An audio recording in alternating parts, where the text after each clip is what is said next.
All right, so I got my rings all ready to solder.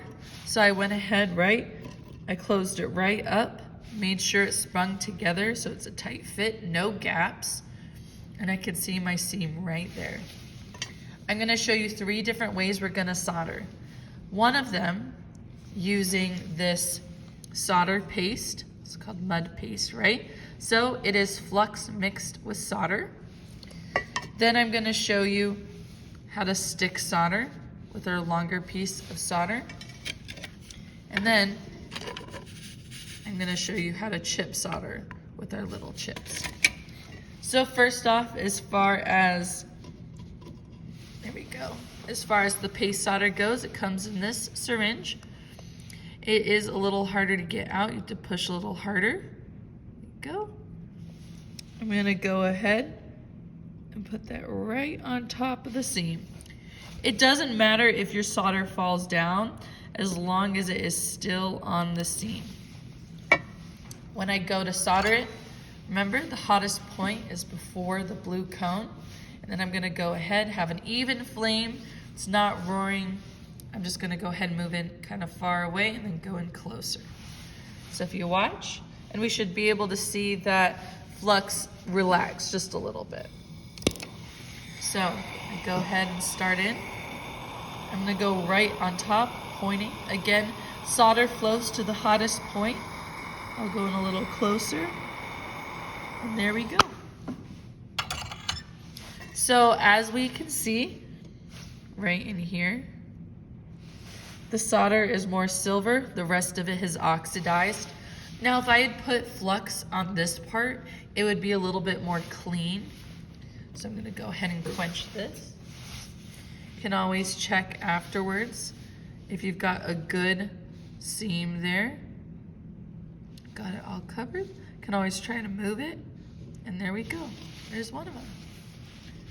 So if I go to do that again, right here, there's my seam. Now, if I go to stick solder, it can be a little more tricky because, there's not a limited amount of solder. It's unlimited because it's a lot larger. So what I'm gonna do is I do need flux though, so I'm gonna take my ring here and I'm gonna take a paintbrush with a little bit of flux on it. I can go ahead and coat it front and back. I do want just a thin layer. I don't want it to be too thick. So I'm gonna wipe a little bit of that away and I can set it back down here. Next, I'm gonna grab my solder pick here.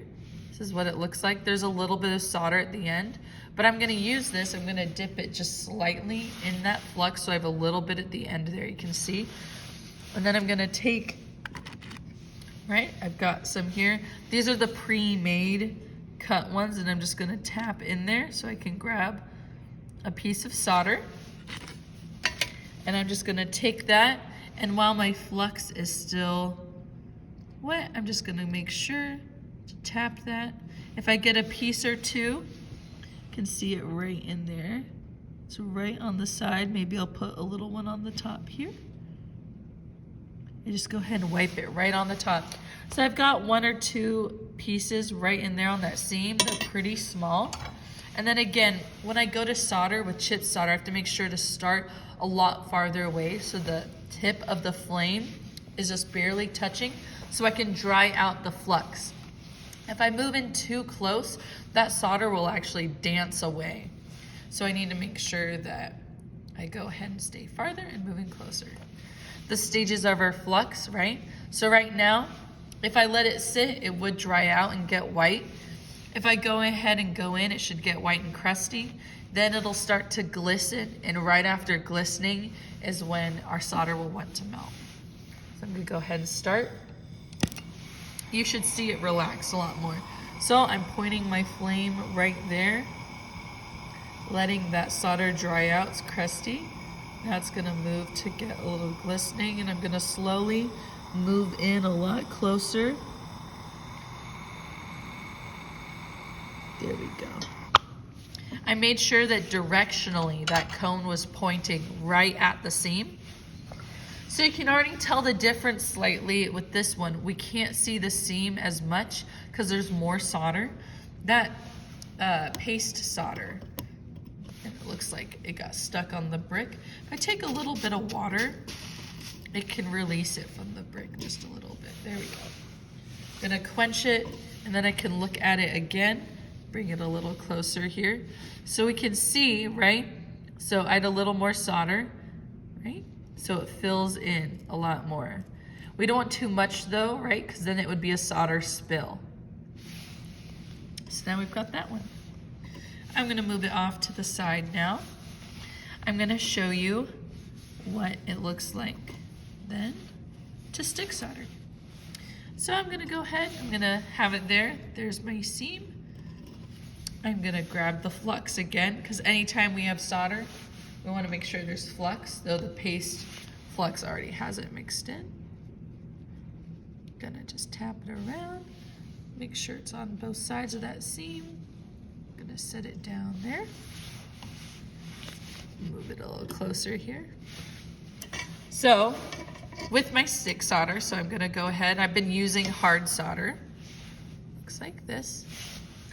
All I'm gonna do is I'm gonna go ahead, I'm gonna bend it here, so that is a little bit more for my locking tweezers to hold on to. What I'm gonna do with stick solder is I wanna make sure that this ring gets a lot more hot than what's been going before, almost red hot. And then I can go ahead and just tap it onto that seam. So let's go ahead and see that. So I go ahead and start. I've got the torch in my non-dominant hand, so my left hand. Then I've got the locking tweezers with the solder in my right hand. I'm just gonna go ahead and go nearby, waiting for that to heat up. I'll bring the heat slightly away, but it's still on. It's starting to get hot. And I can just tap that right on. All right, good to go ahead. Quench that little guy, and now if we look at it, I got solder right on that seam. There we go. So now if we look at the difference a little bit, this is our ring from stick soldering. This is our ring from chip soldering. And then we've got our ring from that paste flux solder right there. So we can see it's a little darker, right? Because there's not as much flux in there. It's a little bit smaller. Then we've just got solder right in there.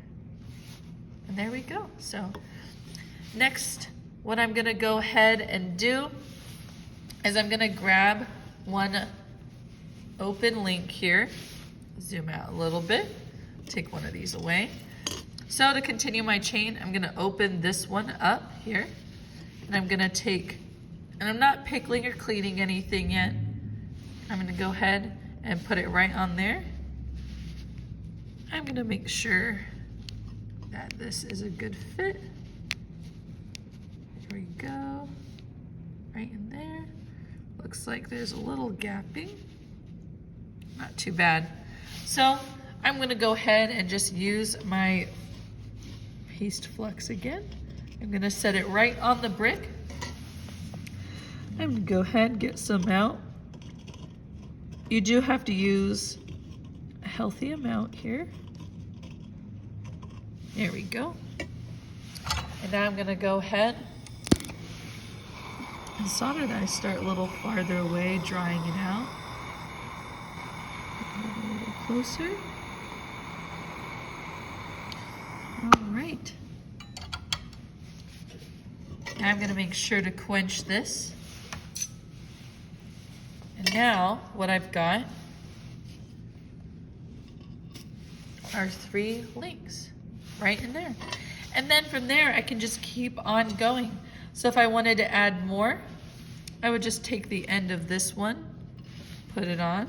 I'd grab another link, put it on there. And then I can go ahead, close this right up,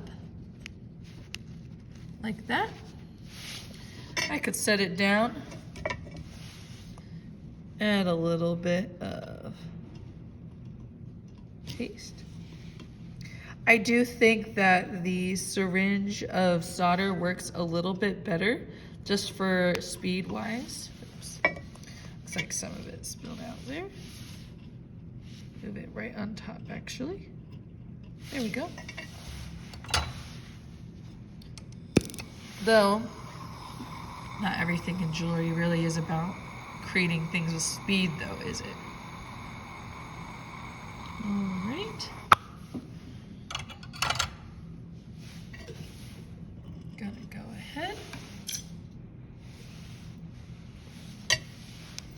And now, I've got a longer chain. Once I have it long enough and I'm all done, I would then go ahead and pickle it and start my cleanup process. But there we go. Say I wanted it to be more oval. I would then just go ahead and grab my round nose pliers here. So if I didn't want just a round chain, I would stick it in my round nose pliers. I would pull, and now I've got my oval link. So I can just make sure, put it in there, pull.